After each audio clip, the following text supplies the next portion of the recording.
Hey guys, क्या हाल चाल आप सबके। माय नेम इज जेबी सिंह, एक बार फिर से आपके सामने हाजिर हूँ और आज हम करने वाले हैं पॉलीगन।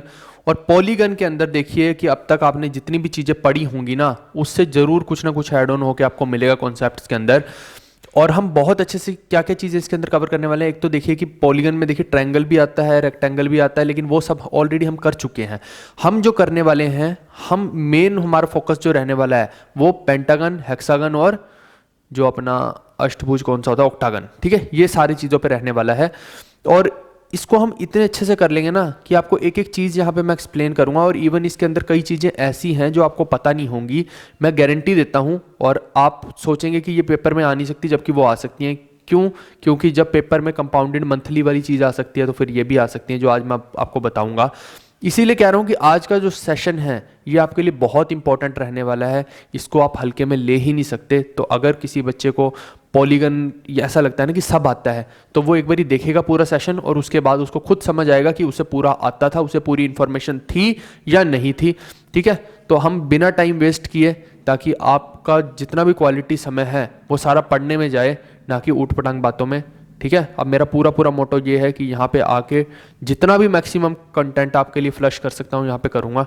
ठीक है भाई, तो आप देखिए कि कंप्लीट पॉलीगन यानी कि बहुभुज हम पढ़ने वाले हैं आज। पॉलीगन होता क्या कि एक ऐसी फिगर जिसमें 3 या ज़्यादा साइडें होती हैं। वो पहले ही बता चुका हूँ कि जो ट्रायंगल है या फिर कहें कि जो चतुर्भुज है, ठीक है, त्रिभुज चतुर्भुज यानी कि ट्रायंगल और क्वाड्रिलेटरल, वो हम ऑलरेडी कर चुके हैं, अब उसका कोई मतलब नहीं है।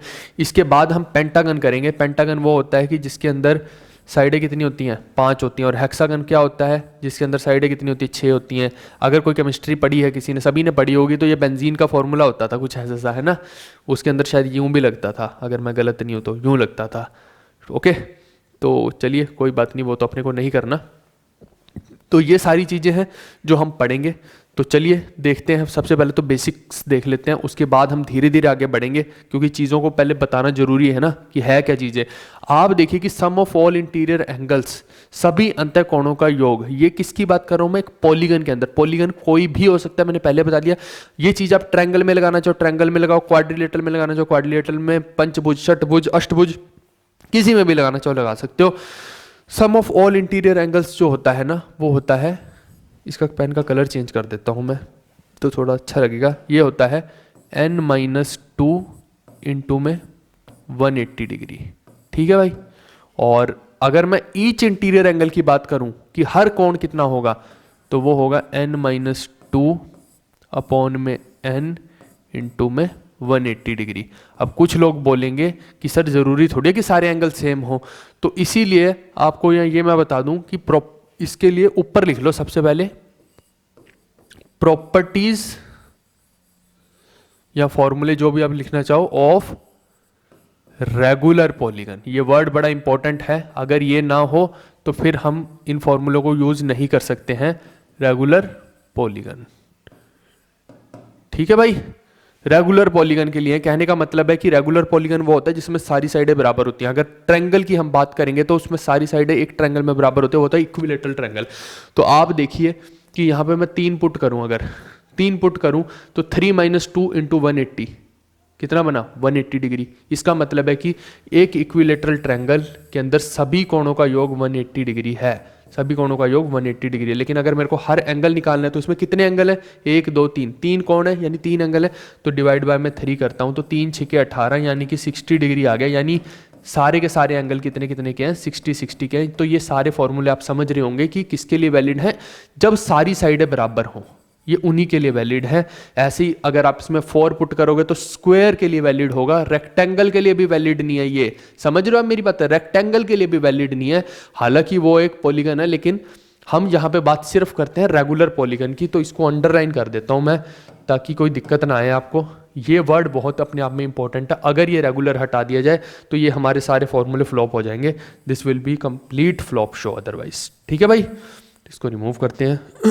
ये प्रूव भी करके दिखा दिया कि बिल्कुल ये हम सही कर रहे हैं। सम ऑफ ऑल एक्सटीरियर एंगल्स। अब देखो, जब भी एक्सटीरियर एंगल की बात होती है ना, तो आप देखिए कि कोई भी जैसे ट्रायंगल है, ये ट्रायंगल है, तो एक्सटीरियर एंगल कौन सा होता है? ये वाला होता है। ठीक है भाई, ये वाला होता है। ऐसे ही अगर इधर देखना चाहें तो ये वाला होता है, इधर देखना चाहें तो ये वाला होता है। तो वो क्या है, इसके अंदर ना जब आप देखेंगे तो ये हम पूरा का पूरा ऐसा गोला घुमा देते हैं। इधर में ना ऐसे करो, अगर थोड़ा ज़्यादा ही समझना है तो ये कर लो। अब देखो कि आपको ना ज़्यादा चीज़ें समझ आएंगी। आप देखो कि यहाँ से चलो, यहाँ से चले तो यहाँ पहुँचे, अब यहाँ पे चले तो यहाँ पहुँचे, यहाँ से चले तो वापस यहाँ पहुँचे। आप मेरे को बताओ कि क्या आपने एक सर्कल कंप्लीट कर लिया कि नहीं किया। दोबारा देखो, इस चोंच को देखना, चोंच को यहाँ से यूँ घूमता घूमता घूमता घूमता यहाँ आया, ठीक है, यहाँ से घूमता घूमता घूमता नीचे गया। अब इधर वाला बोल रहा है कि उधर जाओ, तो घूमता घूमता वापस। आप मेरे को बताओ जहाँ से ये चला वहीं पे ये पहुँच गया, तो कितना एंगल कवर किया इसने। तो सर्कल बना दिया एक, यानी कि 360 डिग्री इसने एंगल कवर कर लिया। तो इसका मतलब है कि जितने भी एक्सटीरियर एंगल बनते हैं वो कभी भी 360 डिग्री से ऊपर नहीं बन सकते। हमेशा जो sum of all interior angles exterior angles रहेगा वो 360 डिग्री रहेगा, ठीक है भाई। अब बोलते हैं कि number of diagonals from a single vertex, ये वर्ड इंपॉर्टेंट है कि सिंगल वर्टेक्स से कितनी डायगोनल बन सकती हैं। वो आपकी बन सकती हैं n-3 डायगोनल, ठीक है भाई। और कुछ नहीं आएगा इसके साथ, n-3 आएगा। कैसे आएगा आपको मैं बताता हूँ। आप मान लो कि एक पेंटागन बनाते हो, ये पेंटागन है, 5 भुजाओं वाला है।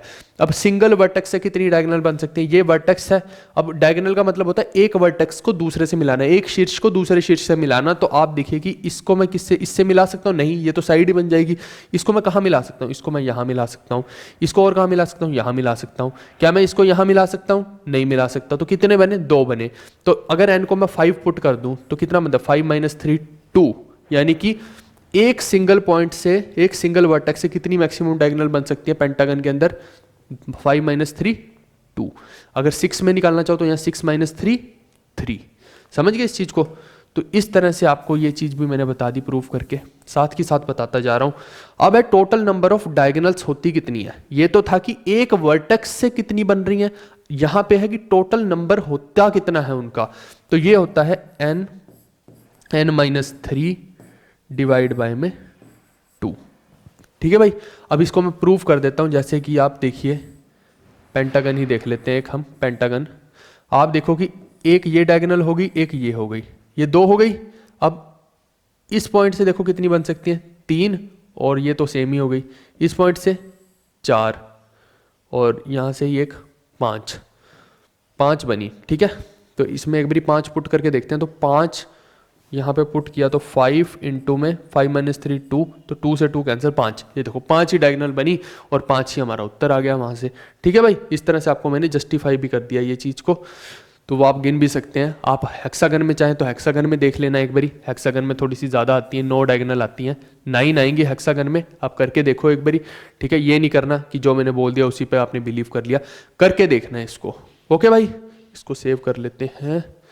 लो भाई, ये सारी की सारी स्लाइडें जो हमारे पेड ग्रुप में उन लोगों को सबको प्रोवाइड कर दी जाएंगी, और जो पेड ग्रुप में नहीं है उनके लिए मैं मैक्सिमम जो हेल्प कर सकता हूँ यूट्यूब पे वो मैं कर ही रहा हूँ।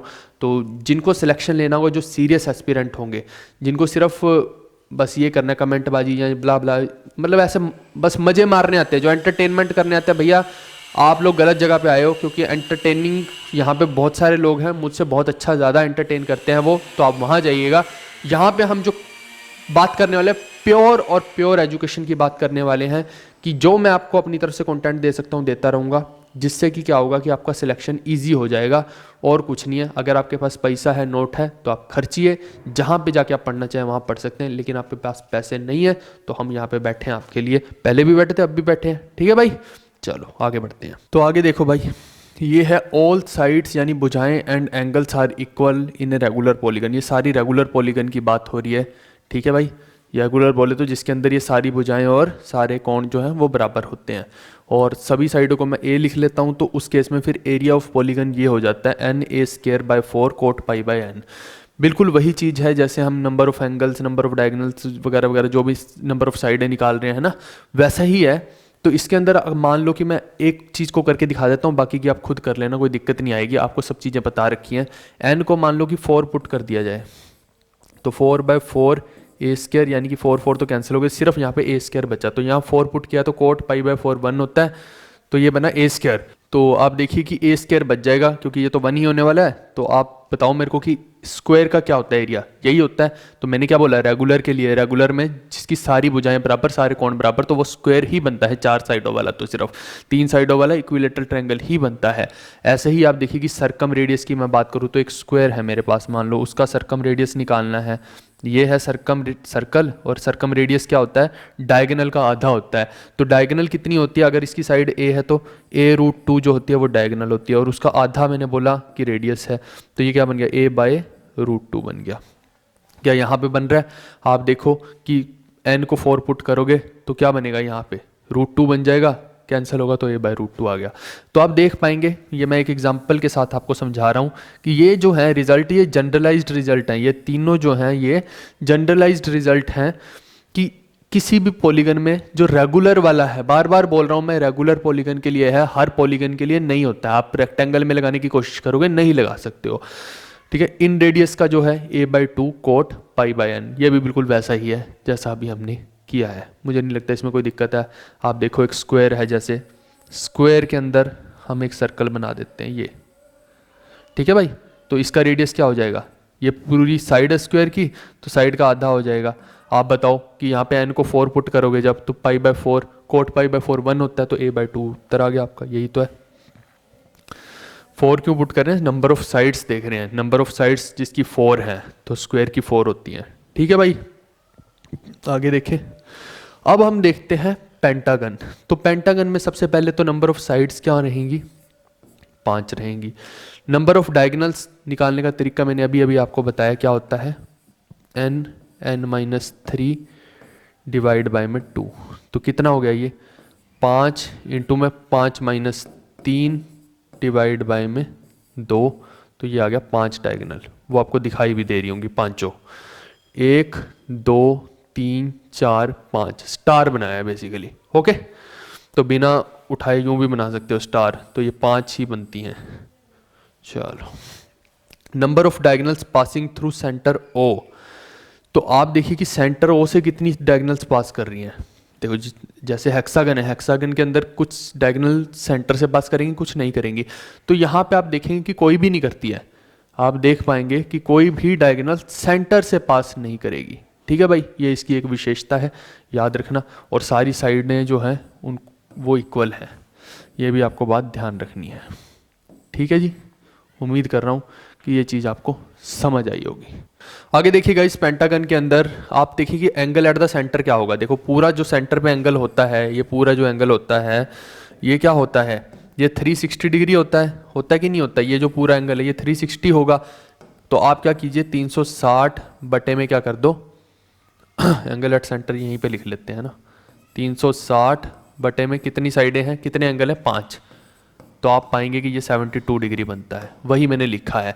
अब आप देखिए इसके अंदर आइसोसेलेस ट्रायंगल बनते हैं 5, यानी समद्विबाहु त्रिभुज बनते हैं 5, जिसकी सिर्फ 2 साइडें बराबर होती हैं। आप ये देखिए इस वाले एंगल को ट्रायंगल को देखो, इसके अंदर ये दोनों साइडें इक्वल है, क्योंकि सेंटर से आप इस वर्टेक्स पे जा रहे हैं, इस वर्टेक्स पे जा रहे हैं, और क्योंकि ये एक रेगुलर पेंटागन है। हर चीज जो है यहाँ पे लिख लो यार, इस चीज को आप, ये रेगुलर के लिए हो रहा है सब कुछ, आप इर्रेगुलर वाले के लिए मत कर देना आप गलती से भी, ठीक है। तो ये जो है ये एक आइसोसेलेस ट्रायंगल बनता है, ये साइड और ये साइड बराबर है, क्योंकि ये एक रेगुलर पेंटागन है। इसको हटाते हैं, अरे भाई रे, हाँ ठीक है, यहाँ लिख लो रेगुलर, ये ना लौटाता, तंग कर रखा है रेगुलर ने। तो रेगुलर का मतलब है कि ए ए ए ए ए, ठीक है भाई साहब, कोई दिक्कत तो नहीं। अब देखो जब आइसोसेलेस ट्रायंगल है, ये वाली साइड इसके बराबर है और ये एंगल 72 है, तो आप मेरे को बताओ कि ये एंगल और ये एंगल कितना होंगे, क्या ये बता सकते हो आप मेरे को, बताओ कितने होंगे। ये दोनों एंगल होंगे बराबर, क्यों, क्योंकि ये साइड और ये साइड बराबर आइसोसेलेस ट्रायंगल है। तो ये अल्फा अगर हुआ तो इनको हटाओ यार, तो 2 अल्फा प्लस 72 डिग्री 180 हुआ कि ना हुआ। अब 180 में से 72 गए तो कितना बना, 108 डिग्री, और 108 बटे में 2 कितना हो गया, तो ये अल्फा आ गया 54 डिग्री आ गया, 54 डिग्री। कहने का मतलब है कि ये 54 डिग्री हुआ, और ऐसे ही ये इधर वाला भी 54 डिग्री हो जाएगा। ऐसे ही इधर वाला भी 54 डिग्री, इधर वाला भी 54 डिग्री, ये ग्रीन लाइन दिख रही है। ऐसे करके आप सारे 54 डिग्री बनाते जाना, बन जाएंगे। मुझे नहीं लगता कि इसमें कोई दिक्कत आपको आएगी। ये भी 54 डिग्री। ठीक है भाई, उतार लो इसको कॉपी में ठंड नहीं लगेगी तुम्हें टोपी में। ठीक है, अब देखते हैं इसके अंदर पेंटागन के अंदर एक तो हो गया इन सर्कल और एक हो गया सरकम सर्कल।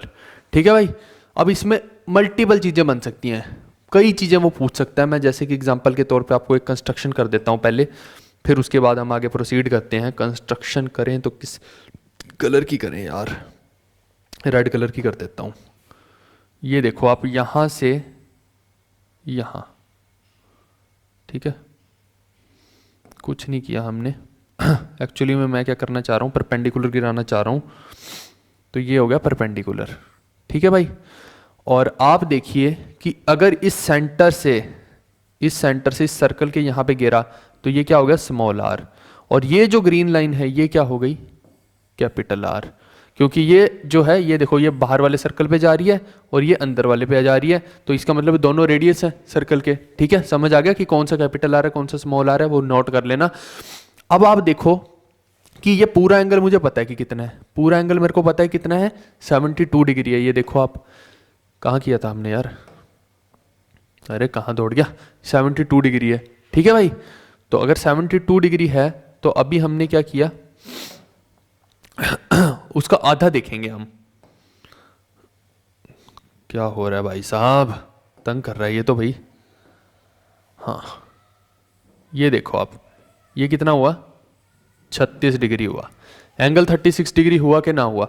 अब आप क्या कीजिए, आप इसको देखो, इस वाले को, इसको यहां पे आप देखिए, ये आर है, ये कैपिटल आर है।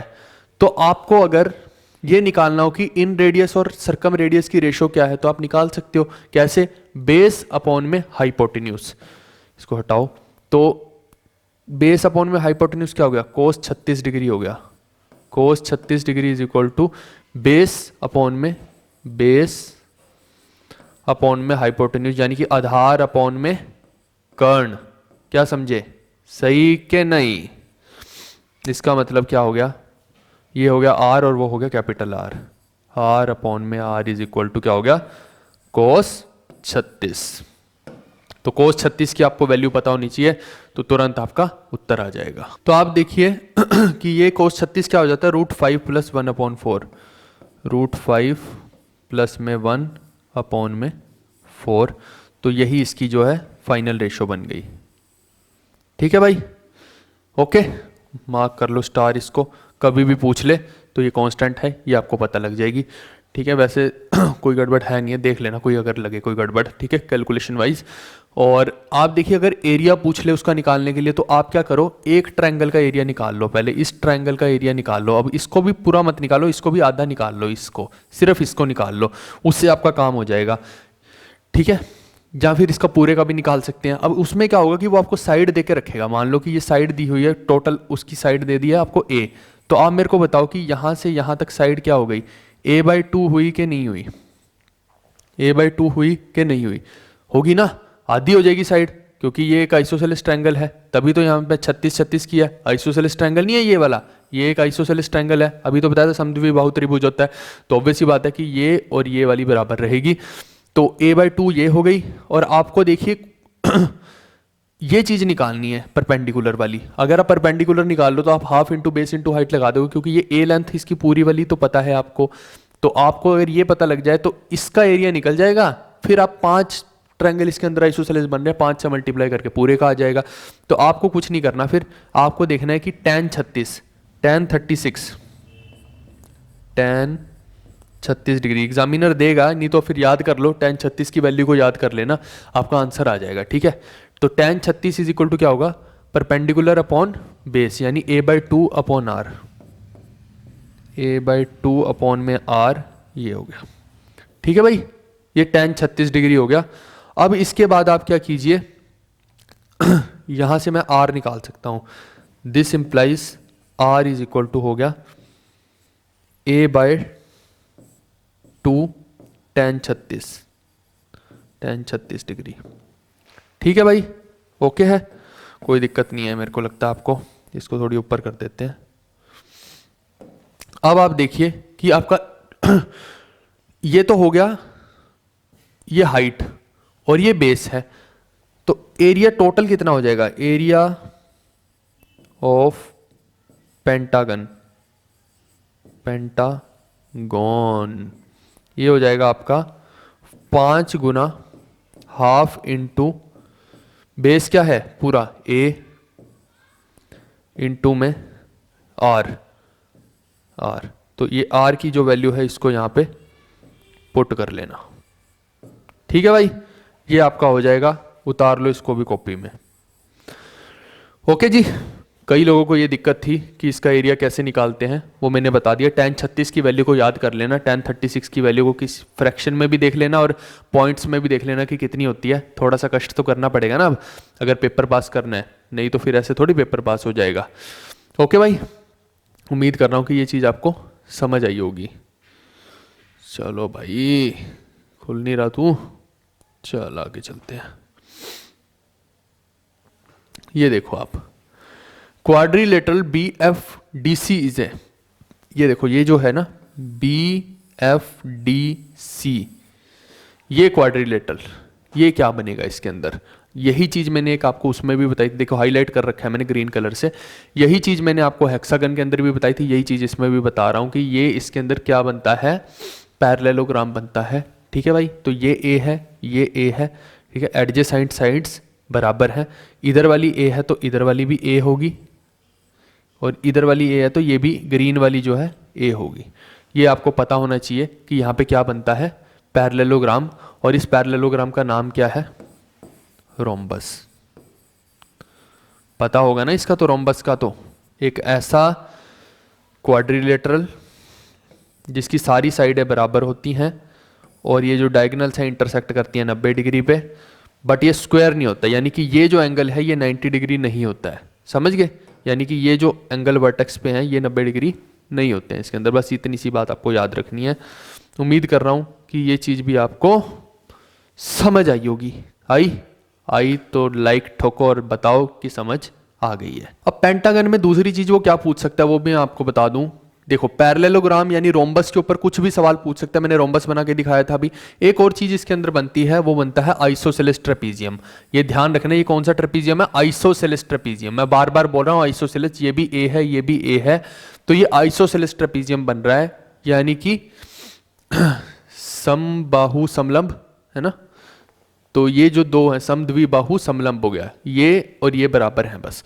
ठीक है, वो तीसरी साइड भी हो रही है लेकिन वो इसके साथ कोई बराबरी नहीं है उस चीज़ की, वो आपको पता है। ठीक है भाई, तो ये जो है इसके अंदर अगर ये हाइट होती है h, तो अब इसके ऊपर भी किसी प्रकार का भी क्वेश्चन दे सकता है। मान लो इसका एरिया दे के आपको और ये डायगोनल दे के ये हाइट पूछ ले, कुछ भी पूछ सकता है। ठीक है, तो ऑब्वियस सी बात है कि यहाँ पे ये जो ट्रेपीजियम है समलंब है उसका एरिया लग जाएगा half into sum of parallel sides. Sum of parallel side ये लेंथ l और ये a, l plus a into में ये h। तो ये भी आपको याद रखना है, इसको भी कॉपी में उतार लो। उम्मीद कर रहा हूँ कि ये चीज़ भी आपको पंचभुज के अंदर समझ आई होगी। मैंने आपको बोला था कि बहुत सारी ऐसी चीज़ें हैं जो आपको पता नहीं होंगी इसके अंदर, कुछ कुछ चीज़ें ऐसी हैं जो आपने छुई नहीं है, तो वो सब चीज़ें आपको बता रहा हूँ।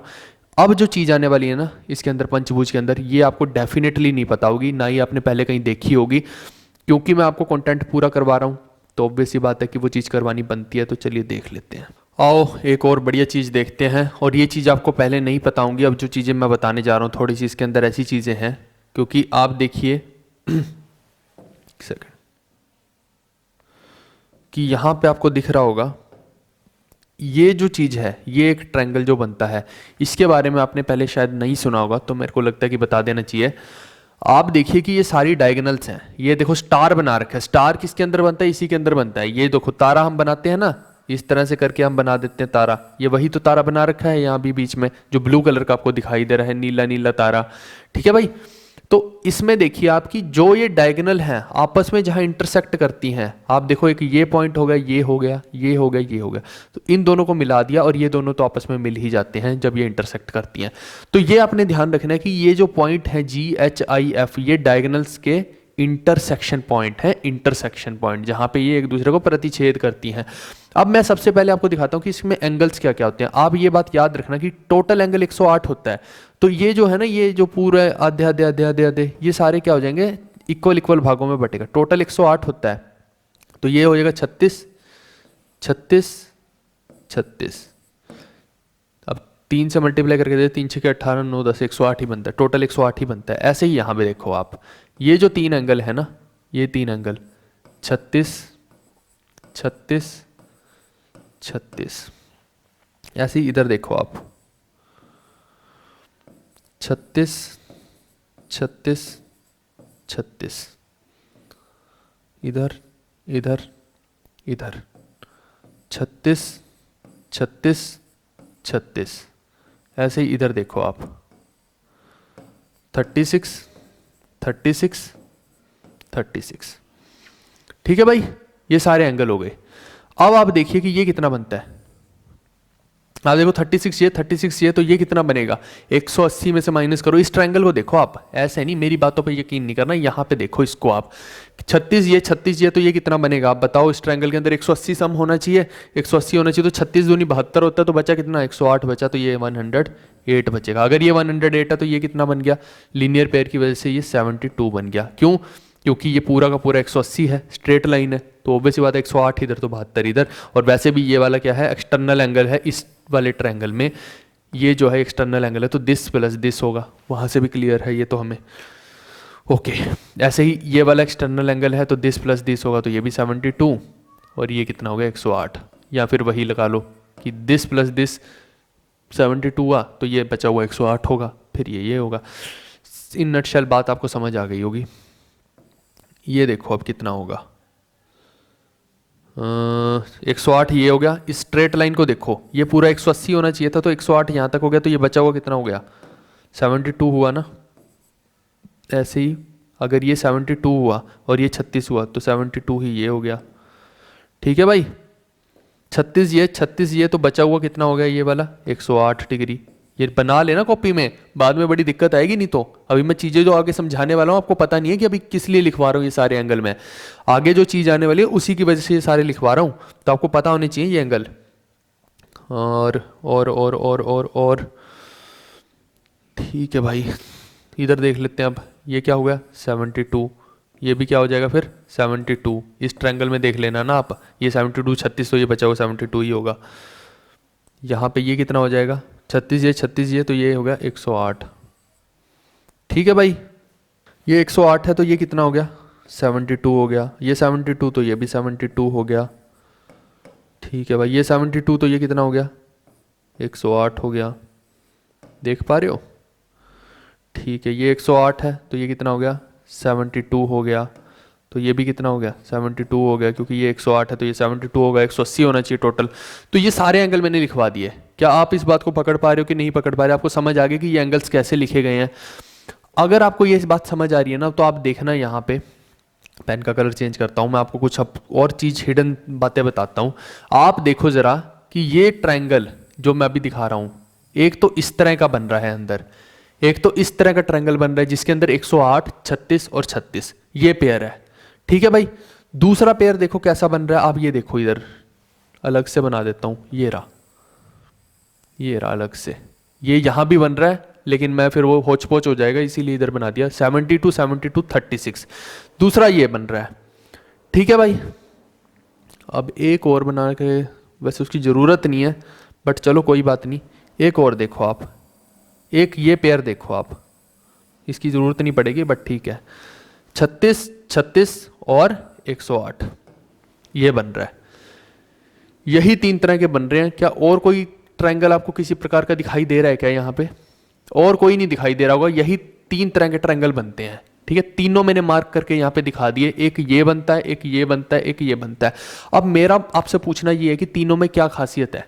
खासियत दोस्त ये है कि तीनों ही आइसोसेलेस ट्रायंगल हैं। आप देखो 36 36 आइसोसेलेस ट्रायंगल, 36 इधर 72 72 आइसोसेलेस ट्रायंगल। बस ये ध्यान रखना कि आइसोसेलेस है कौन सी साइड है, इसमें ये साइड इसके बराबर है, इस वाले में ये साइड इसके बराबर है, अगर गलती से भी आपने ये साइड को इसके बराबर कर दिया तो गलत हो जाएगा। तो ये चीज आपको पता होनी चाहिए कि आइसोसेलेस है कहां पे। तो ये लिख लेना इनकी नंबरिंग से कि EDGCHI और AEB, ये सारे आइसोसेलेस ट्रायंगल हैं। इसमें देखो ये 108 है, ये 36 है, ये 36 है। इसका मतलब है कि AE जो है वो AB के इक्वल है, और वैसे भी होता है यार, रेगुलर है तो वो होना ही है। ठीक है भाई, अब इसको रिमूव कर देता हूं, आगे यूज आएगा ये, मैं लिख देता हूं ट्रायंगल्स के नाम भी।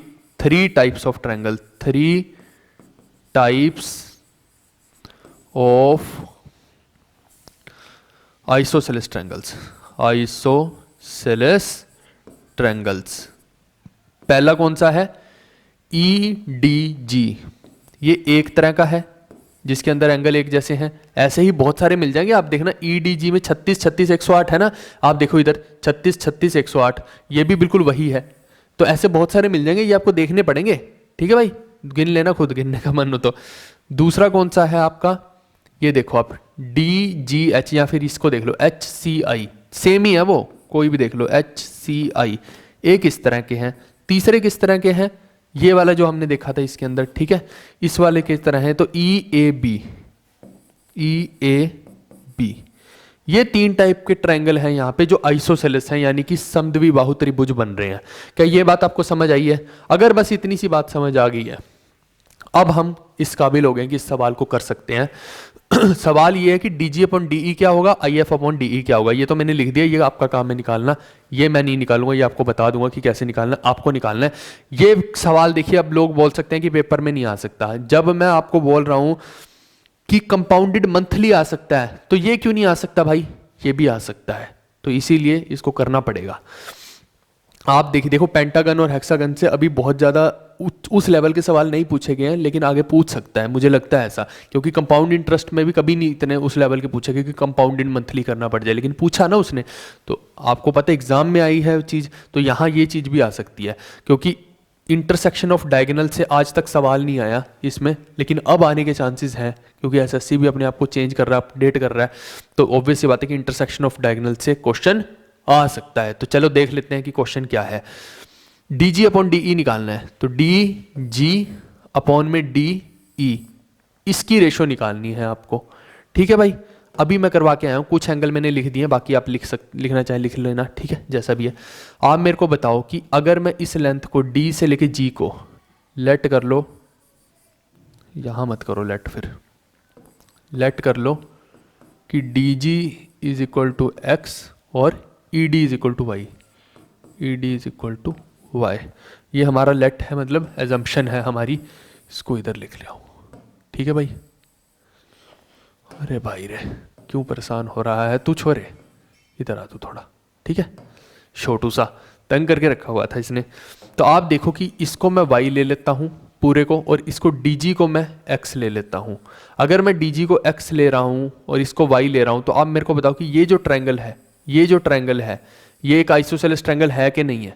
है ना, क्योंकि ये 36, ये 72, ये 72। मैंने आपको क्या समझाया था कि 2 तरह के ट्रायंगल हैं, एक 36 और 72 वाले भी बन रहे हैं। अच्छा, ये उसमें लिया है क्या हमने? इसको लिया है हमने क्या? नहीं, एक और बन रहा है भाई, यहाँ पे लिख लेना। ये भी एक ट्रायंगल बन रहा है टाइप, इसको भी देखो, EDF नहीं लिया ना, हाँ ये भी है, ये 36, ये 72, ये 72। हालांकि ये 72 72 36 एक छोटे वाले में भी बन रहा है, लेकिन एक बड़े वाले में भी वही कॉम्बिनेशन बन रहा है। और आपको समझ आना चाहिए कि ये जो ट्रायंगल है, ये इस छोटू के साथ सिमिलर भी होगा। क्या समझ पा रहे हो इस बात को? इसमें भी 72 72 36 बन रहा है, इसमें भी ये टोटल 72, ये 72 और ये 36, ये दोनों सिमिलर भी होंगे। तो वो आपसे पूछ सकता है कि ये ट्रायंगल इसके सिमिलर है, बताओ है कि नहीं है। या फिर क्या करेगा, वो इसके एरिया की रेशो देके वो आपको इसके एरिया की रेशो पूछ लेगा। देख रहे हो, एक छोटे से सवाल से कई सवाल निकल रहे हैं। या फिर वो क्या करेगा, इस लेंथ की रेशो देके ना, इस लेंथ की वैल्यू देके वो इस लेंथ का मान लो पूछ लेगा कि निकालो ये लेंथ। तो आप देख रहे हैं कि अगर आपको ये कंसेप्ट पता होगा ना कि ये दोनों सिमिलर हैं, तभी आप कर पाओगे ना। देखो अभी देख के मैंने भी आपके सामने अभी के अभी ये चीज निकाली। ऐसे ही आपको एनालाइज करनी है चीजें यार, कि आप ये चीज देख पा रहे हो कि नहीं देख पा रहे। हिडन है हर चीज, आपको क्या पता कि एग्जामिनर किस लेवल तक चला जाएगा, नहीं पता है। तो अभी आपके सामने बैठे बैठे मैंने ये चीज की है। अब इसके एरिया को लिख लेते हैं, EDF को लिख लेते हैं, सॉरी यहाँ पे एक और तरह का है EDF, ये और भी निकल आएंगे, उधर भी निकाल सकते हो। ये देखो एक ये भी है वही वही टाइप का, कि ये भी है। ओके भाई, तो ये जिसने ये एंगल्स किए होंगे उसी को पता होगा कि कौन से सिमिलर है कौन से नहीं है, नहीं तो फिर ऊपर से जाएगी ये चीज़। इतने एंगल कहाँ उस टाइम पे बनाने बैठोगे, अभी तो हमने सोच समझ के लिख लिया फटाफट से, तरीका भी बता दिया कि पहले इनको 36 36 लिख लो, उस इसको भी 36 36 ये सारे लिख लो पहले बाहर वाले, उस अंदर वाले अपने आप लिखे जाएंगे तुम्हारे से तुरंत। समझ रहे हो इस चीज़ को? यही तो मज़ेदार बातें हैं यार। पहले इसको सेव कर लेते हैं भाई साहब, यहाँ पे बड़ी दिक्कत है, एक बार भी लाइट फ्लक्चुएट हुई तो जो हमने सेव नहीं कर रखा गया, फिर सारा आपको नोट्स भी मिलने में दिक्कत हो जाती है। कोई बात नहीं। अब आप इस ट्रायंगल को देखो, ये एक आइसोसेलेस है क्योंकि ये 72 है, 36 + 36 ये 72 है। ठीक है भाई, तो इसका मतलब ये साइड इसके बराबर है, यानी कि डी एफ जो है वो डी ई के बराबर है। अब मैं तो यहाँ पे डायरेक्ट लिखूंगा कि डी एफ डी ई के बराबर है, रीजन तो मैं लिखूंगा नहीं। तो जिसने मेरे से नहीं पढ़ा होगा उसको सिर्फ क्लास नोट्स देख के नहीं पता लगेगा कि ई डी जो है वो एफ डी के बराबर क्यों है। अगर वो थोड़ा सा तेज नज़र वाला होगा तभी देख के पता लगेगा, जो एवरेज स्टूडेंट है उसको नहीं पता लगेगी ये बात। ठीक है भाई, तो ये चीज़ हमने कर ली। तो आप मेरे को बताओ कि डी एफ क्या है? वाई है। डी एफ वाई है। अच्छा ये एक्स है, तो आप मेरे को बताओ कि डी एफ डी एच क्या होगा? डी जी जब एक्स है तो डी एच भी एक्स होगा। क्यों? क्योंकि 72 72, तो ये साइड और ये साइड तो बराबर हो गया, आइसोसेलेस बने। अब मेरे को बताओ कि ये अगर एक्स है साइड तो ये भी एक्स ही होगी, एच सी भी एक्स ही होगी, क्योंकि ये 36 है ये 36 है, तो ये साइड और ये साइड तो बराबर होंगी, तो ये भी एक्स ही हुआ। अब आप ये देखिए कि ये अगर वाई है तो ये क्या होगी? ये भी वाई होगी। क्यों? क्योंकि ये रेगुलर पॉलीगन है, रेगुलर पॉलीगन में सारी साइडें बराबर होती हैं, सभी वाई होंगी। ये भी वाई होगी। ठीक है, वो मैंने बता दिया था पहले ही कि ये 72 72। ऐसे ही इधर देखो, आप इस ट्रायंगल को देखो, आप इस ट्रायंगल को, यहाँ पे ये 72 72 और 36, तो यानी कि ये भी 72 ये भी 72, तो ये साइड और ये साइड बराबर हो गया, आइसोसेलेस बन रहा है ना ट्रायंगल, समद्विबाहु बाहु त्रिभुज। तो ये वाई है तो ये जी से लेके सी तक भी वाई होगा। इसको हटा देता हूं मैं अभी, जी सी भी वाई होगा, जी सी भी वाई होगा। ठीक है भाई, मैं बातों में बहुत सारी चीज़ें लिखता नहीं हूँ मैं, आप लिख लिया करो ये सारी चीज़ें, नहीं तो आपको भूल जाएंगी, क्योंकि मेरे तो सोच में चल रही है, मैं आपकी सोच में डाल रहा हूँ, लेकिन आपको बाद में भूल जाएंगी, आपको पता नहीं लगेगा कि हुआ क्या था, फिर आपको देखना पड़ेगा दोबारा से लेक्चर। तो लिख लिया करो जो चीज़ आपको लगता है ना ऐसा। तो आप देखिए कि जी से लेके सी तक वाई है और एच से लेके सी तक एक्स है, तो ये जी एच कितना हुआ? ये हुआ आपका वाई माइनस एक्स। ठीक है भाई, वाई माइनस, एक्चुअली मैं ये नहीं करते, इसको इधर से ही लिख देते। ये पूरा कितना हो गया? Y minus X, G H Y minus X हो गया। ठीक है भाई साहब, और ये जो डी एफ है ये तो वाई लिखा ही हुआ है। अब आप देखना कि दो तरह के ट्रायंगल यहाँ पे बन रहे हैं, मैं दोनों ही आपको बना के दिखा रहा हूँ। एक तो ये बन रहा है ये वाला, और एक बन रहा है ये वाला, ये दो बन रहे हैं। ठीक है, और ये दोनों क्या है? सिमिलर हैं। मैंने अभी थोड़ी देर पहले आपको बताया कि ट्रायंगल के वो देखो एंगल, ये 72 ये 72 ये 72 ये 72 और वो 36 है ये 36 है, तो दोनों सिमिलर हुए। मैंने आपको पहले ही बताया था कि सिमिलैरिटी से बहुत सारी चीज़ें निकल सकती हैं। ये बड़ू इस छोटू के सिमिलर है, ये बात आपको ध्यान रखनी है बस। अब इसको मैं रिमूव करता हूँ, और अब आप समझदार अगर होंगे ना थोड़े भी, तो आपको सब समझ आएगा कि अब ये देखिए कि ये जो लेंथ है डी एफ ये वाई है, क्योंकि ये भी वाई है, ये 72 है ये भी 72 है, 72 है। ठीक है, तो अब आप देखिए कि ये जो y है ये y किसके अपोजिट है? इस 72 के, और यहाँ पे इस 72 के अपोजिट है x, तो y upon x is equal to क्या हो गया? y upon x is equal to हो गया। अब आप देखिए इस वाले 72 के अपोजिट क्या है? इस वाले 72 के अपोजिट है ये वाला y।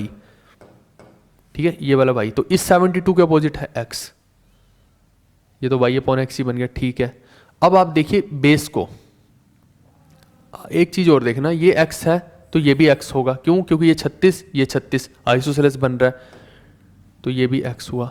अगर ये x हुआ तो अब याद रखना कि ये भी x होगा। क्यों? क्योंकि 72 72, तो ये आइसोसेलेस हुआ। ठीक है भाई, तो ये भी x हुआ। अब देखो इस वाले ट्रायंगल का जो बेस है x, ठीक है, ऐसे ही आप इसमें देखो इसका बेस है GH, यानी कि x अपॉन GH कितना है? y minus X. ठीक है, अब आप क्या कीजिए, Y square minus Y X is equal to हो गया एक्स स्क्वायर। अब इस जगह पे आने के बाद आपको क्या करना है, इसको मैं शिफ्ट कर देता हूँ थोड़ा इस सारे चीज़ को इधर को, ताकि दिक्कत ना आए। दिख रहा है ना, ये दिखाई तो नहीं दे रहा होगा, ठीक है ना, हाँ दिख रहा है, ओके। अब अब क्या कीजिए, यहाँ पे y को ना पुट कर लो 1, put y is equal to 1, put y is equal to 1। तो अगर मैं y को 1 पुट करता हूँ तो इक्वेशन अब मेरे पास क्या बनेगी, यहाँ पे देखना एक्स स्क्वायर, और इसको इधर ले आता हूँ तो ये प्लस एक्स, और ये इधर आएगा तो -1 इक्वल टू 0। अब आपको पता है कि क्वाड्रेटिक को हम कैसे सॉल्व करते हैं, माइनस बी है 1 प्लस माइनस रूट में बी स्क्वायर माइनस में 4ac a इंटू सी, यानी 1 इंटू -1, 1 इंटू -1 बाय में 2a। तो कोफिशिएंट देखते हैं, a क्या है, कोफिशिएंट है, ठीक है, a b c कोफिशिएंट होते हैं। तो नेगेटिव तो हो नहीं सकती, ये देखो ये √5 बना और ये माइनस है, तो और ये भी माइनस है, तो माइनस माइनस वाली वैल्यू नहीं लेनी है हमें पॉजिटिव वैल्यू लेनी है। तो हमें क्या लेना पड़ेगा, √5 जो आया ना यहाँ, √5 और ये -1 अपॉन में 2 ये लेनी है। आप ये मत ले लेना √5 -1 है ना, ये माइनस वाली वैल्यू हम नहीं ले सकते क्योंकि लेंथ है, तो लेंथ नेगेटिव में नहीं हो सकती है, x जो है वो लेंथ है, तो ये x की वैल्यू आ गई। अब मेरे ख्याल से आपको क्या निकालना था, dg अपॉन de निकालना था, dg अपॉन में de। तो dg क्या है, आप मेरे को बताओ, dg तो x है और de क्या है, y है। तो आप मेरे को बताओ x ये हो गया, y हमने 1 लिया था, तो क्या रह गया इसमें सवाल में, तो आपको खुद समझ आ रहा होगा ये क्या हो गया, √5 -1 अपॉन में 2, और y बाय में 1 करोगे है ना, x अपॉन y ही तो है ये, तो y को बाय में 1 करो तो वो तो एक ही बात होगी, यही हो गया। तो ये देखो, ये रिजल्ट को हमने हेंस प्रूव कर दिया, इसको लिख लो हेंस प्रूवड। समझ आया आपको ये चीज़, ये अच्छी चीज़ थी, नई चीज़ थी, इसको मैंने प्रूफ के साथ आपको बता दिया है। अब क्या है कि आपको ये भी पूछ सकते हैं IF अपॉन DE की वैल्यू निकालो। IF कहाँ है, ये रहा, IF अपॉन DE की वैल्यू निकालो, ठीक है, तो ये भी पूछ सकता है। अब मुझे लगता है ऐसे ही आप इसको भी अपना दिमाग लगा के कर लेना, इसमें और भी कई चीज़ें पूछ सकता है। ये देखो, ये वाले ट्रायंगल को देखो, इसके अंदर भी कई चीज़ें पूछ सकता है। मैं मोटी मोटी चीज़ें आपको बता रहा हूँ, नहीं तो फिर ये तो बहुत ही लंबा काम छिड़ जाएगा, फिर तो हमारा आप देख रहे होंगे कि पेंटागन ही नहीं खत्म होगा अगर हम इस पे PhD करने लग जाएं। तो आप देख रहे होंगे कि कितना ज़्यादा डेप्थ में कर रहे हैं, कोई नहीं करवाता यार, किसी को क्या लेना देना है, बस ऊपर ऊपर से करा के फॉर्मूला मैं भी निकल जाता। लेकिन मेरा कंसर्न ये है कि आपको पूरी चीज़ बताई जाए, और यही क्वालिटी हम यहाँ पे मेंटेन करने की कोशिश कर रहे हैं। इस तरह का पॉलीगन तो किसी ने करवाया भी नहीं अब तक, उठा के देख लेना किसी का भी। आप देखो ये लाइन इसके पैरेलल है, तो ये लेंथ आपने फाइंड कर रखी है, आपने x भी फाइंड कर रखा है, आपको पता है कि ये लेंथ भी क्या आ जाएगी, ये पूरा y था, ये x है, तो ये लेंथ भी y माइनस x है।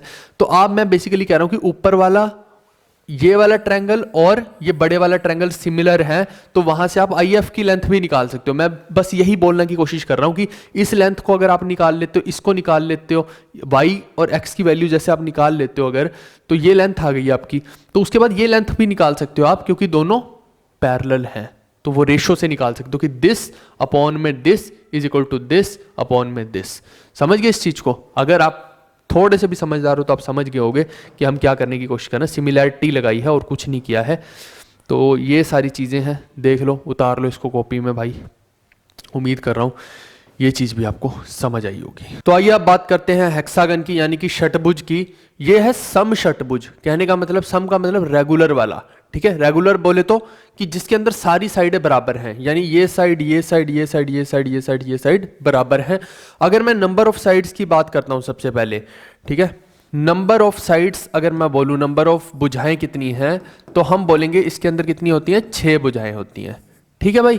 तो आप देखिए कि नंबर ऑफ डायगोनल्स का फॉर्मूला क्या होता है, यानी कि विकर्णों का नंबर ऑफ डायगोनल्स, कहने का मतलब है कि विकर्ण की बात हो रही है, ये होता है n-3 अपॉन में 2।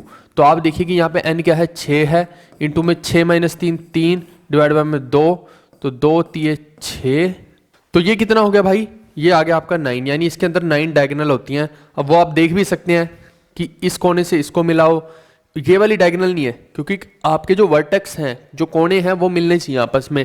एक ये हो गया, एक ये हो गया, एक ये हो गया, एक ये हो गया, ऐसे ही कुछ मैंने नहीं बनाया, जैसे कि एक ये बना सकते हो आप, ठीक है भाई, ऐसे बना लेना, कई सारे बनेंगे, ऐसे इधर से एक बना सकते हो ऐसे करके।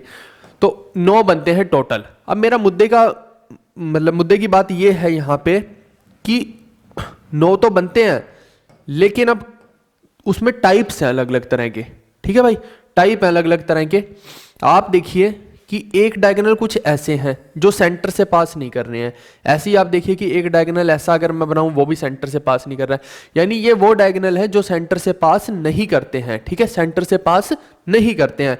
एक तो वो डायगोनल हो गए, यानी एक ऐसे विकर्ण हो गए जो केंद्र से पास नहीं करते, और दूसरे कौन से हैं जो केंद्र से यानी सेंटर से पास कर जाते हैं, वो कौन से हो गए, ये देखो, ये डायगोनल, दोनों कोने हैं, कोनों को मिलाया, ऐसे ही इधर देखो, ठीक है। अब इसको डायगोनल मत कहना, ये तो साइड को साइड से मिला रही है, ये डायगोनल नहीं है, ठीक है भाई।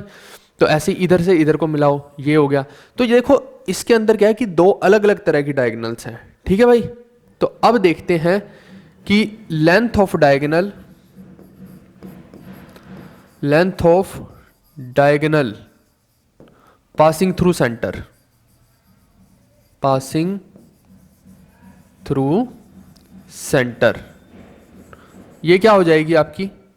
अच्छा, अब ये 9 को ऊपर लिख लेते हैं थोड़ा, इक्वल टू 9, ठीक है। तो ये क्या हो जाएंगी, देखो लेंथ क्या होगी ये वाली। आप देखिए कि इसके अंदर सबसे पहली चीज आप ध्यान से अगर देखेंगे तो डायगोनल से भी पहले तो आपको पता लगेगा कि ये 6 इक्विलेटरल ट्रायंगल बनाता है। ये देखो, ये एक इक्विलेटरल ट्रायंगल है, फिर ये एक इक्विलेटरल ट्रायंगल, फिर ये, फिर ये, फिर ये, ठीक है भाई, यानी कि समबाहु त्रिभुज बनाता है। क्यों बनाता है उसका कारण मैं आपको बता देता हूं, उसका कारण समझिए कि क्या है। आप देखिए कि पूरा जो बीच का एंगल होता है 360 होता है, ठीक है, 360 होता है, और ये कितने एंगल हैं, 6 एंगल हैं, 6 एंगल हैं। तो एक एंगल हुआ 60 डिग्री का, यानी ये एंगल हुआ 60 का, ये भी 60 का, ये भी 60 का, ये भी 60 का, ये भी 60 का। और आपको दिखाई दे रहा है कि यहाँ सेंटर से ये डिस्टेंस और सेंटर से ये डिस्टेंस बराबर है, तो बराबर है तो आइसोसेलेस ट्रायंगल होना यानी समद्विबाहु त्रिभुज होना तय है। तो उसका मतलब ये एंगल और ये एंगल बराबर होने चाहिए। अब ये 60, ये एंगल बराबर, तो ऑब्वियस सी बात साफ साफ दिखाई दे रहा होगा कि तीनों का सम 180 होना चाहिए, तो वहां से x की वैल्यू भी 60 आ जाएगी, इसकी वैल्यू भी 60 आ जाएगी, ऐसे ही बाकी के हो जाएंगे। समझ गए इस बात को, यानी सारे के सारे ट्रायंगल क्या हो गए, इसको हटा देता हूं, इक्विलेटरल हो गए, समबाहु हो गए।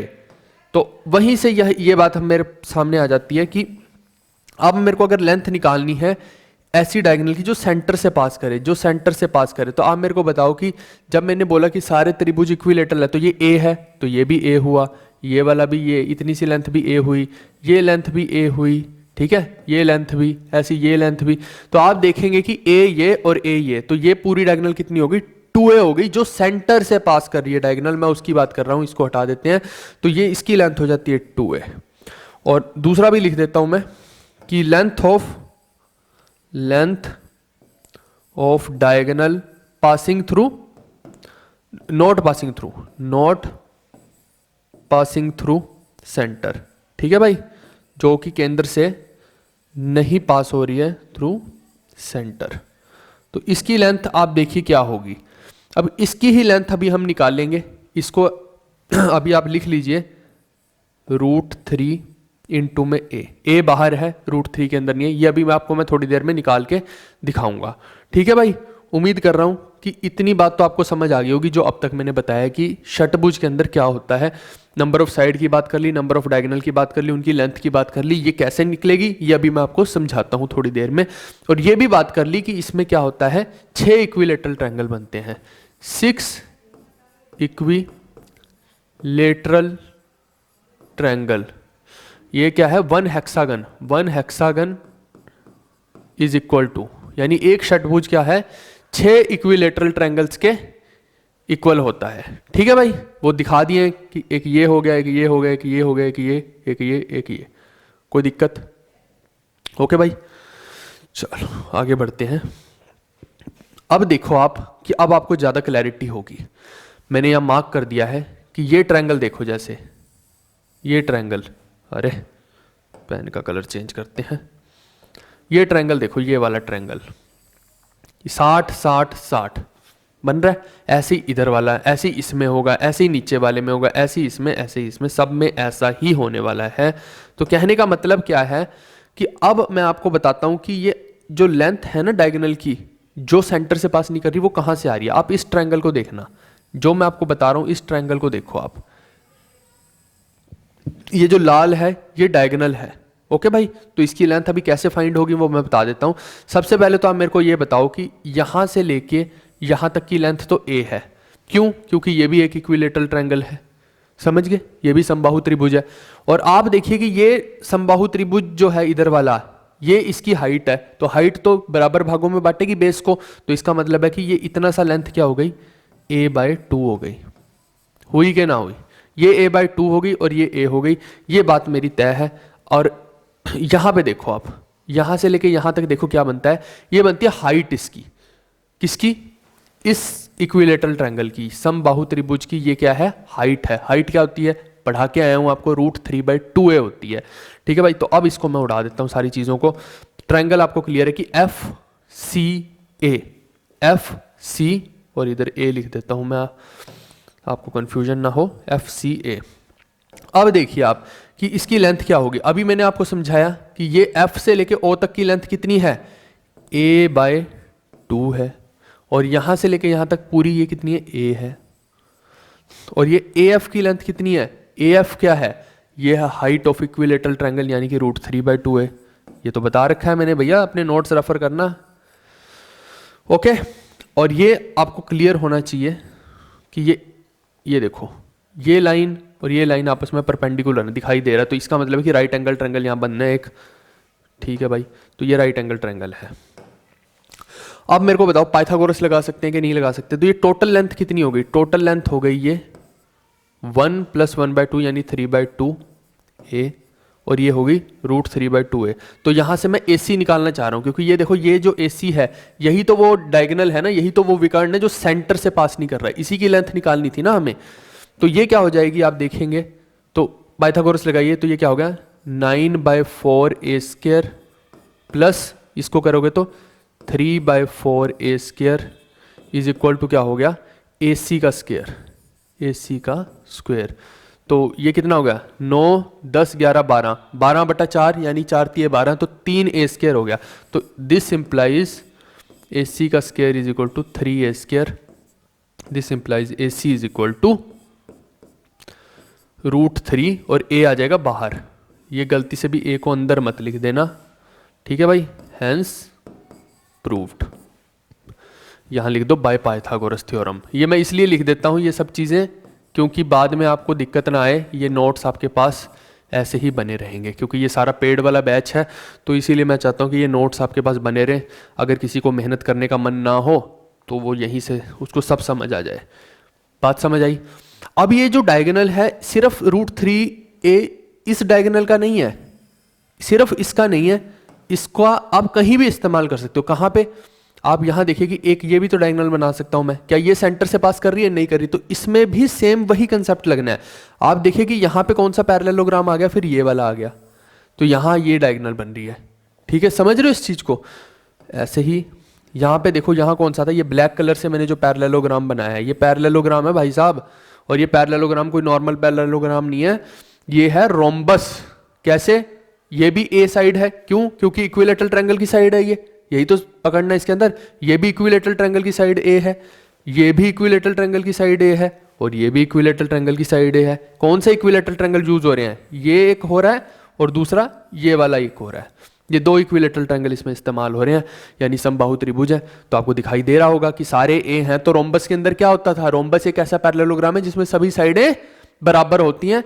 और अब कुछ लोग बोलेंगे स्क्वायर तो नहीं, स्क्वायर नहीं हो सकता, ये टिल्टेड है, ना ही रेक्टेंगल हो सकता, क्योंकि ये एंगल 90 डिग्री नहीं है, 120 डिग्री है। तो इसका मतलब स्क्वायर और रेक्टेंगल तो नहीं है, ये पैरेललोग्राम है। और पैरेललोग्राम का भी कौन सा स्पेशल केस है? ये रोम्बस है। समझ गए इस चीज को? तो आप यहाँ पे रोम्बस का वो आपसे कोई भी कंसेप्ट लगवा सकता है। अगर उसे सवाल मुश्किल बनाना है तो यहाँ रोम्बस का कोई भी कंसेप्ट लगा सकता है। और अगर पेपर में ये पूछ लिया जाए कि इसके अंदर कितने रोम्बस बनते हैं, तो वो आप देख लेना, गिन लेना कि कितने बनते हैं। ठीक है भाई?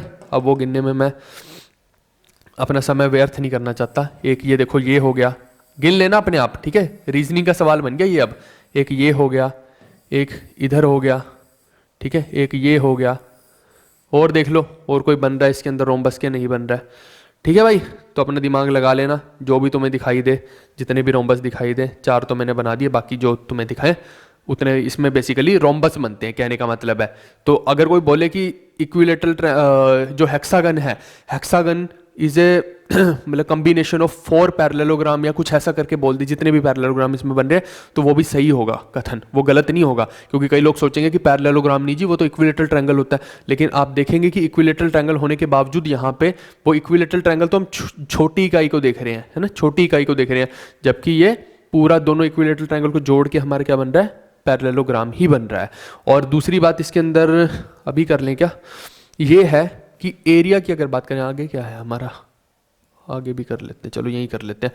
अगर आपको एरिया की बात करता है तो एरिया का देखिए कि ये एक इक्विलेटरल ट्रायंगल है और ऐसे ही ये है, ऐसी बाकी सारे इक्विलेटरल ट्रायंगल है। तो आप एक का एरिया निकाल लो, एक का एरिया निकाल लो, उसको 6 से मल्टीप्लाई कर दो, यानी कि कहने का मतलब है कि एरिया ऑफ हेक्सागन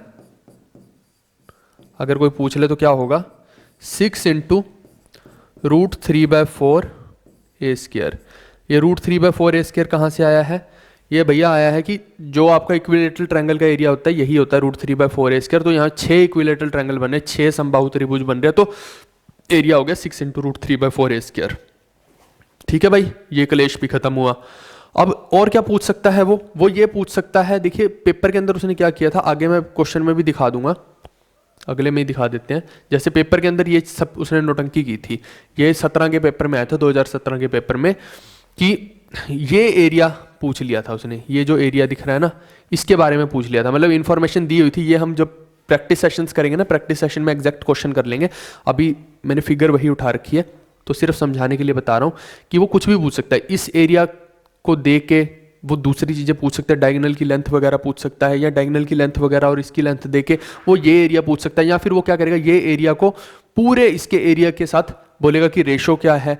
ये कई चीज़ें हैं जो हमें एप्लीकेशन पार्ट में यानी कि क्वेश्चंस में करना है। तो अभी ये जो है ये थियोरी क्लास है, ठीक है भाई।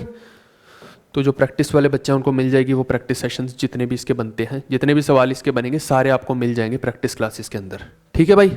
तो कभी भी रेशो इसके अंदर पूछ ली जाए तो हमें ये भी चीज़ें पता होनी चाहिए कि ये एक ट्रायंगल है जो इसका एरिया इसका एरिया इसका इसका इसका इसका इसका इसका इसका इसका इसका इसका सबका बराबर होगा, ठीक है भाई, सबका एक एक होगा। किस ट्रायंगल की बात कर रहा हूँ मैं, इस वाले की, ठीक है भाई, इस वाले की।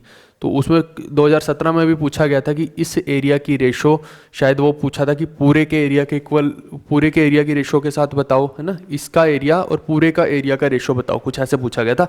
तो यहाँ देखिए कि 1 1 1 ये 3 हुआ था, डिवाइड बाय में फिर पूरा कितना हो जाएगा, 1 2 3 4 5 6, 6 ही नीचे हैं, 12, तो 3 एकम 3 चौके, 1/4 उसका उत्तर हो जाना था, ठीक है भाई। तो ऐसे कुछ भी चीज़ें पूछ सकता है वो, डायगोनल भी पूछ सकता है साइड देके, तो वही आपको समझाने की कोशिश कर रहा हूँ। इसको हटा देते हैं अभी, ठा ठा ठा ठा, ओके जी।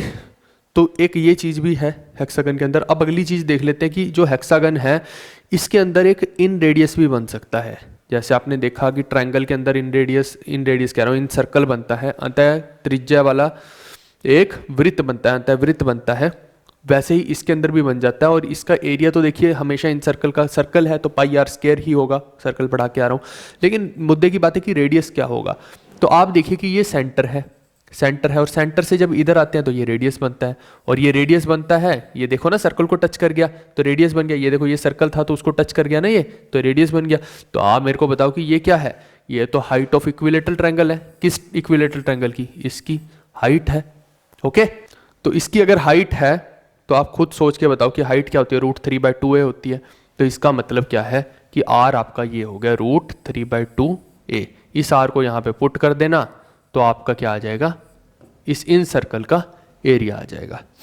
चलो आगे बढ़ते हैं फिर।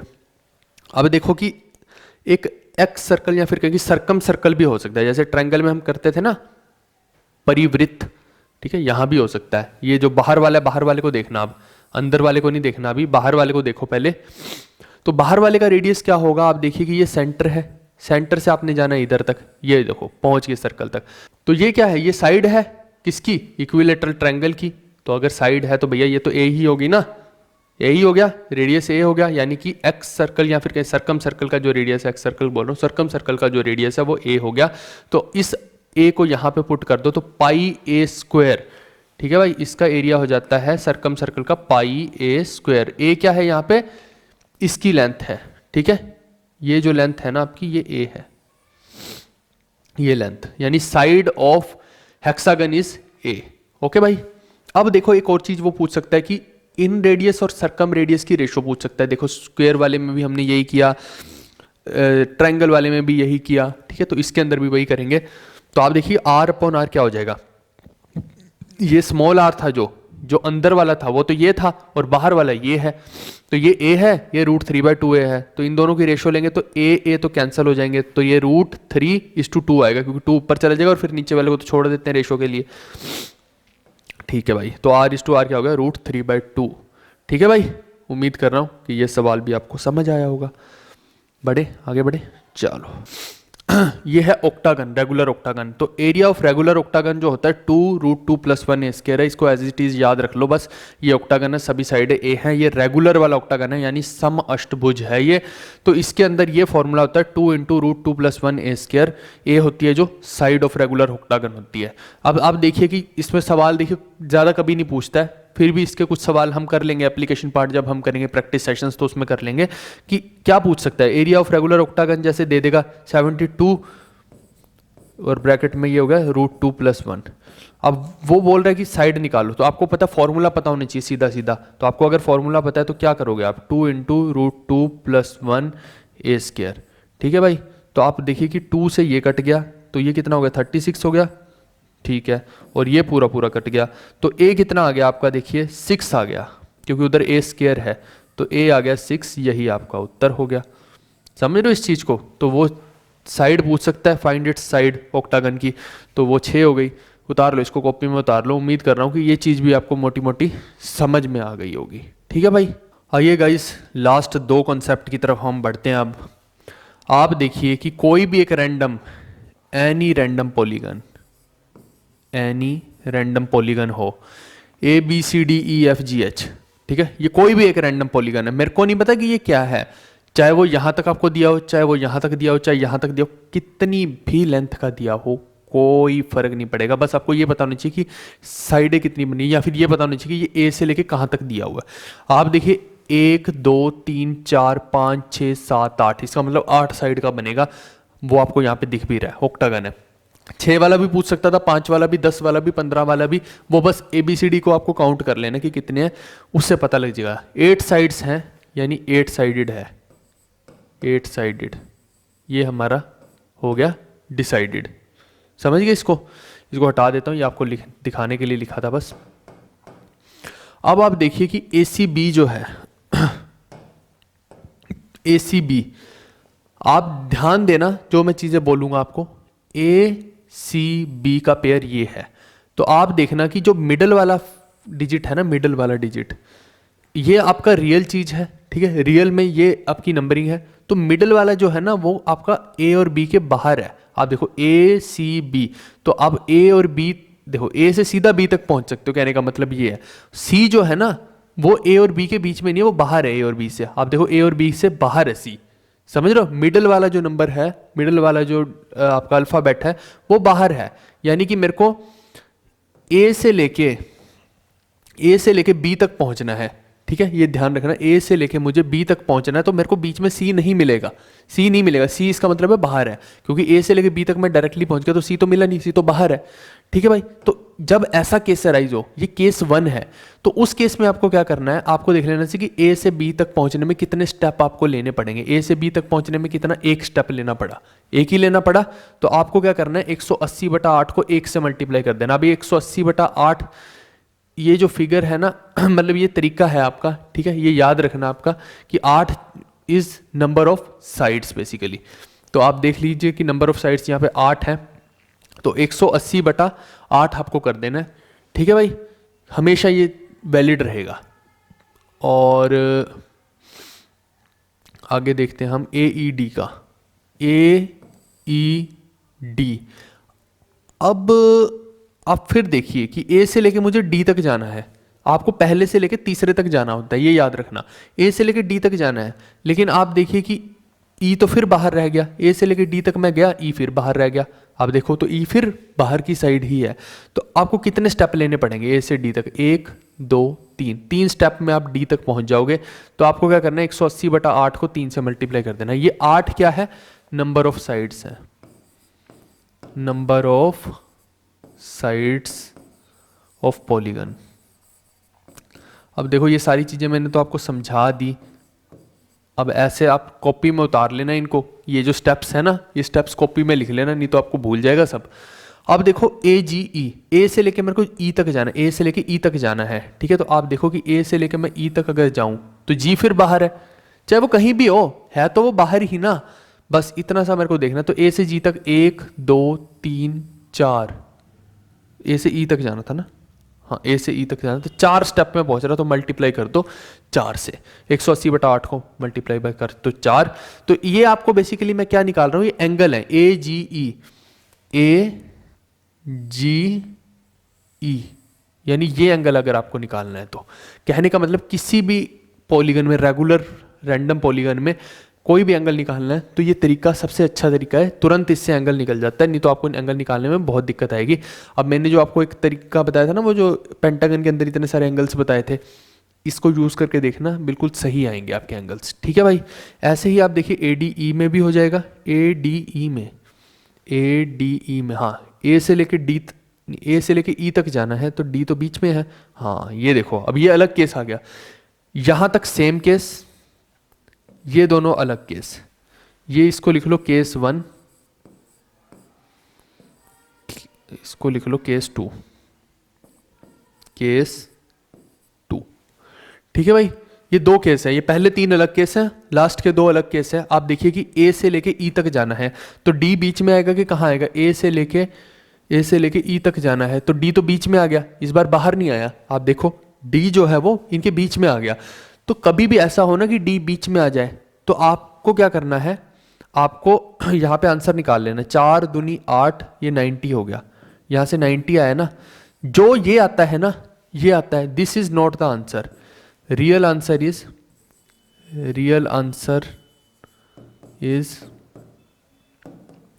ध्यान रखना इस बात को, 180 - 90 इज इक्वल टू आ गया 90 डिग्री। वो बाई चांस यहाँ पे अब 180 में से ये 90 को माइनस किया तो 90 ही आ गया। अब दूसरा देख लेते हैं, उससे आपको क्लियर हो जाएगा। ए बी सी, ए से लेके सी तक आपको जाना है तो बी कहाँ आ रहा है? ए से लेके सी तक गए तो बी बीच में आ गया, बीच में आ गया ना।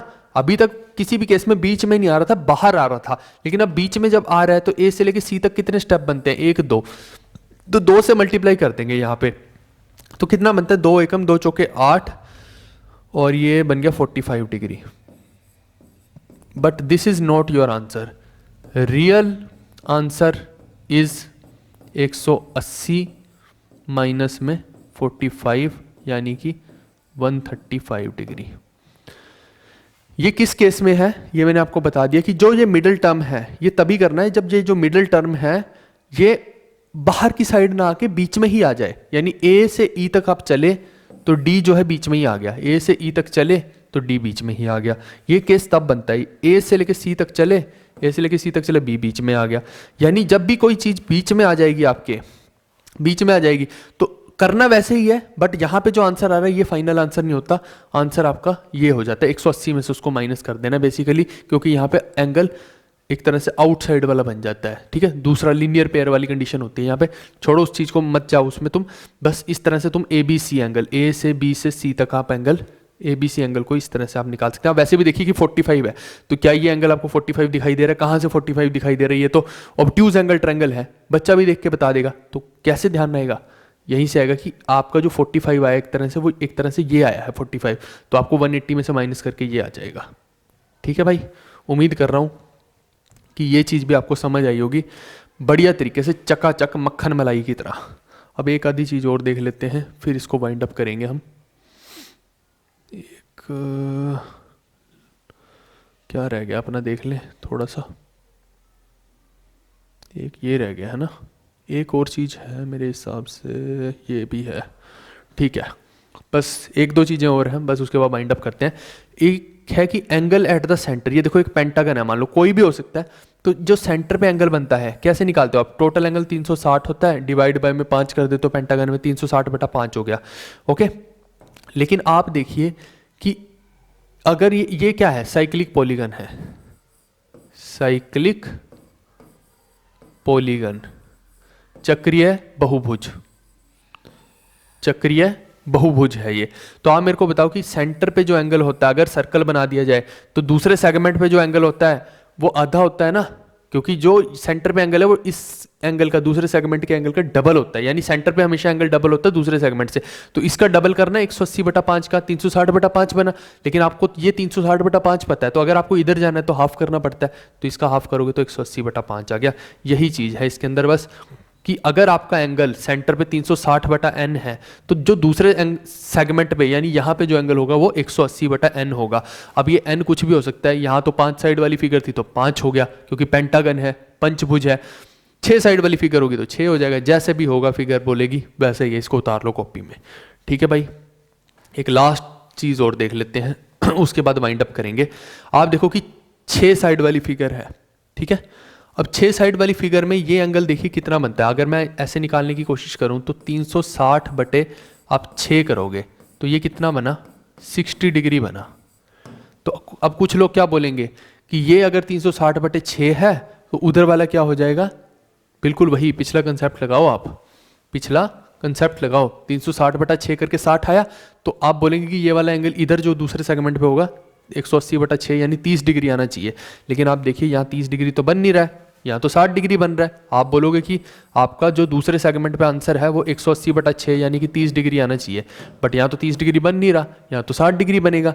तो इसमें गलती हम क्या करेंगे, हम ये देखिए कि एक कोड ये ले लेते हैं, एक कोड ये ले लेते हैं। अब ये 2 कोड एंगल बना रही है यहाँ 120 का, ठीक है भाई, ये 60 का नहीं बन रहा, यहाँ 120 का एंगल बन रहा है। तो आपने जो निकाला था वो क्या निकाला है, अभी आपने जो निकाला, आपने क्या किया, इस कोड से जो सेंटर पे एंगल बना वो कितना बना, 60 बना। तो इसी कोड से जो यहाँ पे एंगल बनेगा ये बनेगा 30। तो फिर इधर वाला 30 भी तो लेना पड़ेगा ना, या तो ऐसे कर लीजिए, अगर ऐसे नहीं करना है तो आपको खुद समझदारी से काम लेना पड़ेगा भाई साहब कि यहाँ पे मैं 2 कोड इस्तेमाल कर रहा हूँ, 2 कोड इस्तेमाल कर रहा हूँ। तो अगर ये मेरे को पता है कि 2 इक्विलेटरल ट्रायंगल बनते हैं हेक्सागन में, तो ठीक है, तो 60 इसका 120 है। अगर ये 120 है भाई तो ऊपर वाला इजीली जैसे यहाँ पे कर रहे हो 1 मिनट रुक जाओ, अगर ये 120 है, ठीक है, तो आपने क्या किया, 360/6, 360/n करते हो ना, उसको आपने 2 से मल्टीप्लाई किया क्योंकि 2 कोड थी यहाँ। तो ये कितना बना, 60 × 2 120 बना, समझ गए। तो अब उधर वाले एंगल को आप लेते थे 180/n यानी 180/6, तो यहाँ भी × 2 करना पड़ेगा आप। तो ये कितना बन गया, 6 × 3 = 18, तो ये कितना बन गया, 60 डिग्री। कहने का मतलब है कि आपको दोनों चीज़ें पता होनी चाहिए कि किस तरह से निकालते हैं। अब ये देखो, अब ये एक ऐसी चीज़ है कि इसको मैंने यहाँ तो लिख दिया, अब कोई सिर्फ स्लाइड देखेगा तो उसके पल्ले थोड़ी पड़ेगा कि ये क्या चीज़ है। लेकिन जो बच्चे ने क्लास में समझा होगा उसको तो पता होगा ना कि angle at the centre is double the angle at the other segment. Okay भाई, उम्मीद करता हूँ कि ये क्लास आपको समझ आई होगी। समझ आई होगी तो वीडियो को लाइक करना, शेयर करना हर जगह पे, ताकि हर उस बच्चे तक पहुँचे जिसको इसकी रिक्वायरमेंट है, नीड है।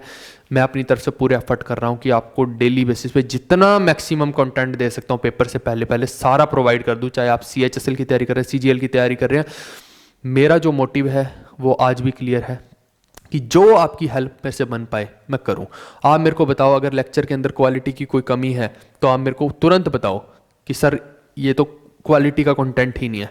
अगर बोल दोगे पढ़ाना छोड़ देंगे, ऐसा हो नहीं सकता। 10 चीज़ें ऐसी बताई होंगी आज के लेक्चर में जो शायद किसी और ने ना बताई हो। तो इस तरह का पॉलीगन आपने ना तो पहले देखा होगा, क्योंकि हमने A से लेकर Z तक कवर किया। ऐसा कोई भी पार्ट आप बताओ मुझे जो छुड़वाया हो, कुछ भी नहीं छुड़वाया पॉलीगन के अंदर। हमने साइक्लिक पॉलीगन तक का कवर कर लिया है, ठीक है भाई। अब जो प्रैक्टिस सेशंस होंगे वो पेड वाले बच्चों के लिए हैं, वो ऑलरेडी मेरी उनको कमिटमेंट है कि उन्होंने पे कर रखा है, तो मुझे बाउंड हूँ मैं उनके साथ कि जो पेड वाले सेशन है वो सिर्फ जो है प्रैक्टिस वाले सेशन, उनके अंदर इसकी प्रैक्टिस कर लेंगे। तो वो सिर्फ और सिर्फ उन्हीं के लिए है मेरे, वो मैं मजबूर हूँ। उसके लिए मेरे को तहे दिल से आई एम सो सॉरी कि वो नहीं मैं डाल पाऊँगा, लेकिन जो कंटेंट है वो हमेशा फ्री ऑफ कॉस्ट रखूँगा यहाँ पे। ये जितना भी थ्योरेटिकल पार्ट है ये सारा आप करिए और आप प्रीवियस ईयर लगाते रहिए, तो तब भी आपका सिलेक्शन कोई नहीं रोक सकता है, ठीक है भाई। हम तो सेल्फलेस होके जितना आपकी हेल्प कर सकते हैं आपके साथ खड़े हैं। ओके भाई, चलो हम मिलेंगे नेक्स्ट लेक्चर कह रहा हूँ, है ना, नेक्स्ट लेक्चर में।